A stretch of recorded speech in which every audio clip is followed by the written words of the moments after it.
So what is planned now, the contestants will come in, they'll have 2 weeks to make their game with whatever themes, restrictions we throw at them. We'll then make a video, you guys will get to see it, you'll get to go play the games, and then we'll have a comment with a poll in the YouTube community section where you can go and cast your vote for who you think should win. I'll make a YouTube short about the winner after that, and then we can move on, and the next episode will be 2 new game devs.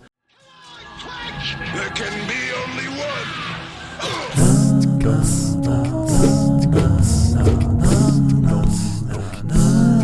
Game jams are about making the best game you possibly can and improving not only as a game dev, but as a human being. Ready, Set, Jam Duels is about squashing your opponent into the ground until they cry real tears and beg for meager second place.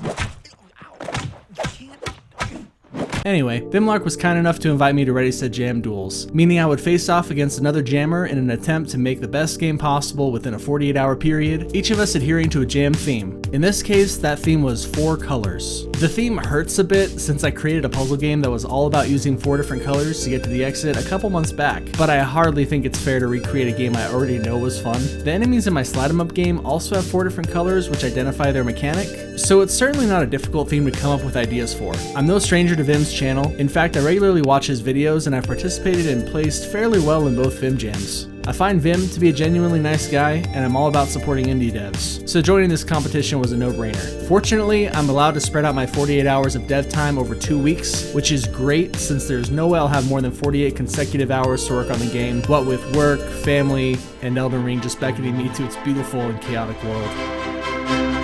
Back to the theme of 4 colors. Anytime I see jam themes or restrictions like this, my mind immediately goes to the accessibility options of the game. What if someone can't see all 4 colors? Do I need to include palette swaps in the game like I did with my game Coda? And that got me thinking, what if everyone is on the same playing field, both colorblind and otherwise? Meaning the colors blend together in a way that's confusing and frustrating. Yep, I think I'm onto a great game idea. This idea blends pretty well into another one that I've kept in my game idea folder for a while now. There was a level in Titanfall 2 where you traveled back and forth between times and platforms would either exist or disappear when you pressed a button. It made for an insane platforming experience that I'd love to recreate in 2D, and to match that with the theme, what if the alternate dimension platforms were just hiding in the background because everything was the same color? So it wasn't the platforms that were changing, but the colors of the world would let you identify where the platforms were. Okay, I know that was a bit hard to follow, but here's the idea for the game. You platform around a puzzle box world where you can hit a button that will either spawn in or make disappear a platform. Because there's only 4 colors, everything will blend together a bit, so you need to remember where the platforms are so that you can use them once activated.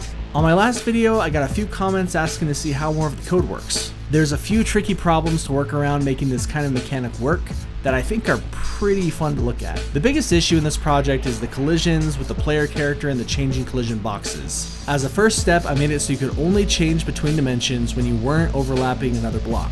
That way, I didn't need to worry about pushing your character out and getting stuck in a wall. I thought about killing the player if you spawn a platform on top of yourself, but all in all, I think the solution I did works better since now I don't have to code player death, and in a game jam, every minute saved matters. The next part of the problem comes with coding in the collisions for the platforms since they may or may not need to collide with the player. What's actually happening is there's 2 different blocks. I call them a day block and a night block. We've got a variable that controls whether it's day or night, and that's what controls the bulk of the game. Instead of the player colliding with day or night blocks as platforms, what actually happens is they spawn in a separate collision object that's the exact same size as the block.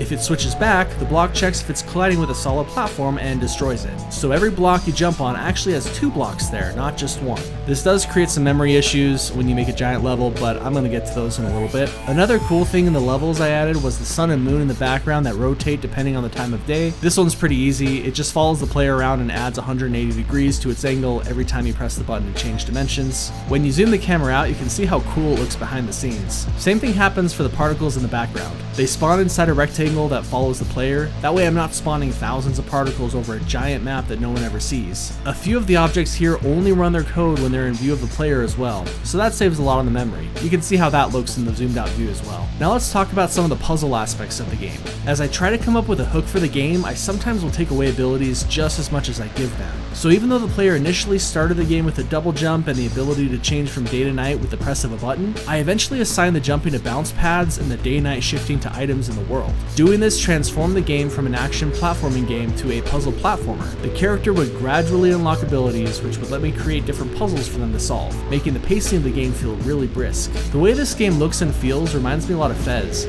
so I decided to take some inspiration from that on the soundtrack. I picked a key for the music to be in and created a sound effect for jumping and hitting the day and night button in 7 different notes. When those notes are played on top of the distorted background synth, it has a cool effect of sounding like you're dynamically creating the soundtrack as you go. I also took a jazzy drum beat loop that came from my audio software and slowed the whole thing down to about 80 beats per minute, which turns it from this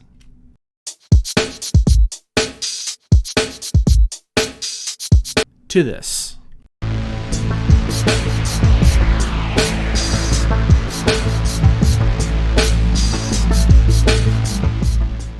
After some general polish, menus, and playtests, the game was ready for submission. I sent the game in and now I wait to see how I did.